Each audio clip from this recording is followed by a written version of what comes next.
Everyone, welcome back to my channel. इस part में हम देखते हैं कि जिन योंग एक रेस्टोरेंट के बाहर खड़ी होती है।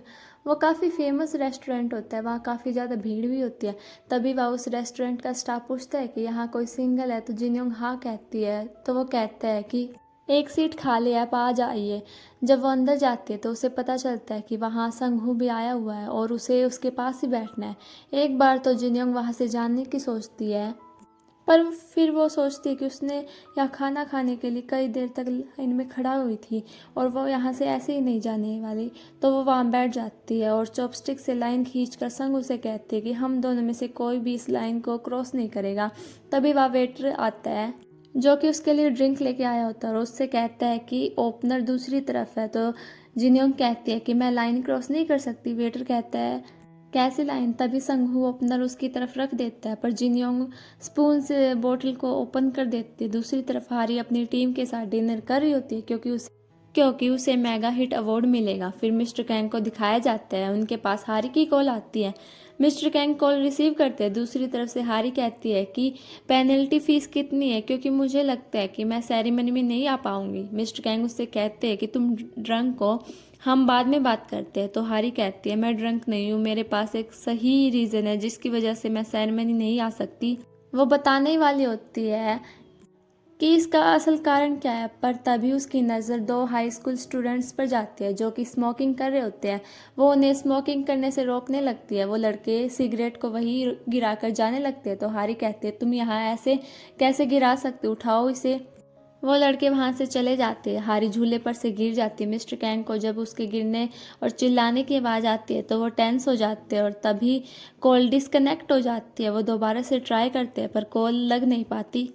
तो मिस्टर कैंग जल्दी से उसे ढूंढने के लिए निकल जाते हैं। वो काफ़ी स्पीड में कार चला रहे होते हैं।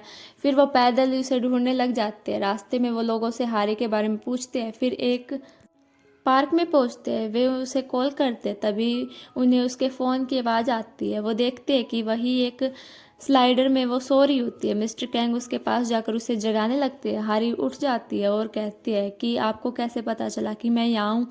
फिर वो मिस्टर कैंग का फेस पकड़कर कहते हैं क्या आप सचमुच में मिस्टर कैंग हो।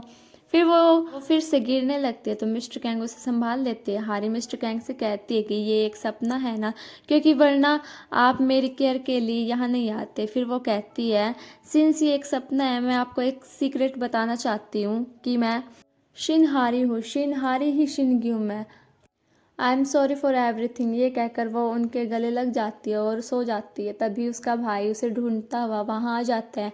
उसे हारी सोई हुई मिलती है। वो उसे वहाँ से ले जाता है। मिस्टर कैंग पेड़ के पीछे खड़े होकर उन्हें देखते हैं।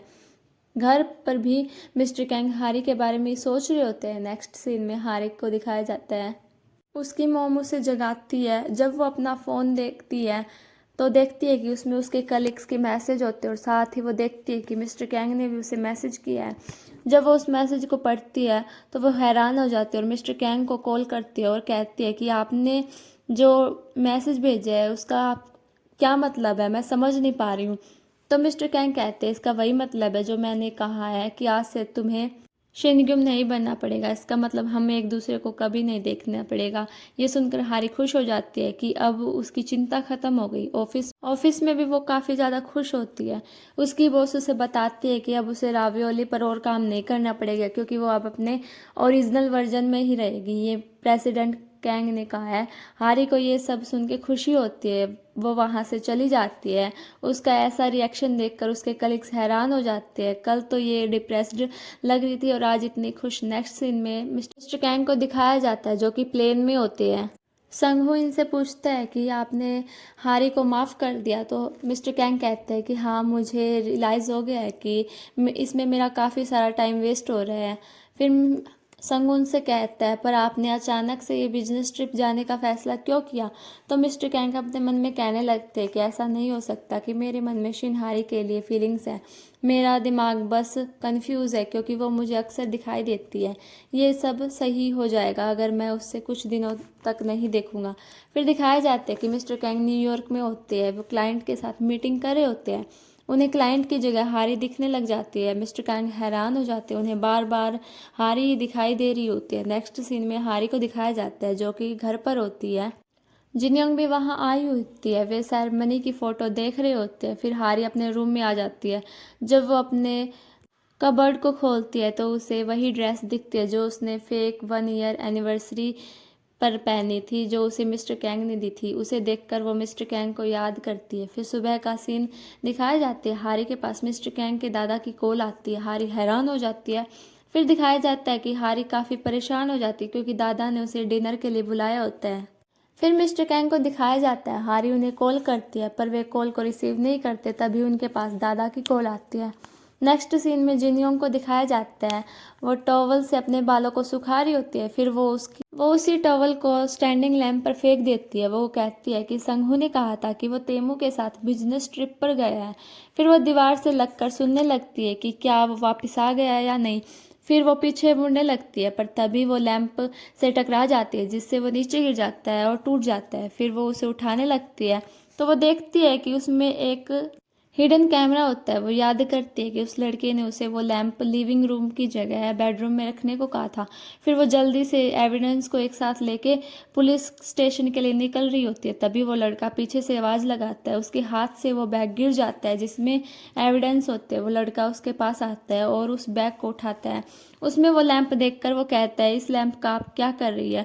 तो वो कहती है कि मुझसे ये टूट गया है, मैं इसे फिक्स कराने के लिए लेके जा रही हूँ। पर वो लड़का उस लैंप को नहीं देता और कहता है मैं इसे फिक्स कर दूंगा। पर जिनयोंग उससे वो लेने लगती है पर वो उसे नहीं दे रहा होता और उससे वो लैंप छीनने की कोशिश कर रहा होता है। तभी वहाँ संगू आ जाता है। दोनों का ध्यान उसकी तरफ हो जाता है। तभी वो लड़का जिनयोंग से वो बैग छीन कर और उसे धक्का देकर वहाँ से भाग जाता है। संगू उसके पास आता है तो जिनयोंग कहते हैं कि उसने सीक्रेटली मेरी वीडियो बनाई है, पकड़ो उसे।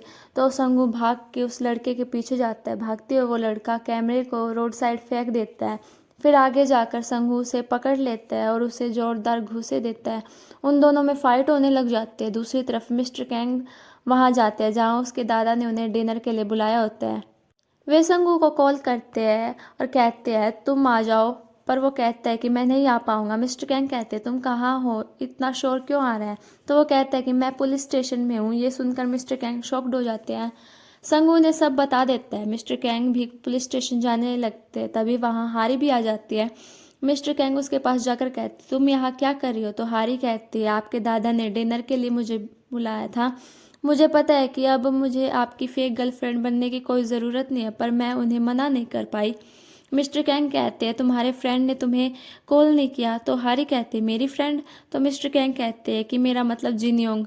तो हारी कहते क्या हुआ जिनयोंग को? तो मिस्टर कैंग उसे कहते हैं मेरे साथ चलो शिनारी, और उसका हाथ पकड़कर उसे ले जाने लगते हैं। पर हारी उनसे अपना हाथ छुड़वा लेते हैं। तो मिस्टर कैंग कहते हैं तुम्हें क्या कर रही हो, चलो शिनहारी। ये सुनकर हारी शॉक्ड हो जाती है और कहती है अभी आपने मुझे क्या कहा? तो मिस्टर कैंग कहते हैं मुझे पता है कि तुम शिनहारी हो। और यहीं पर ये पार्ट ख़त्म हो जाता है। मिलते हैं नेक्स्ट पार्ट के लिए, तब तक के लिए बाय बाय।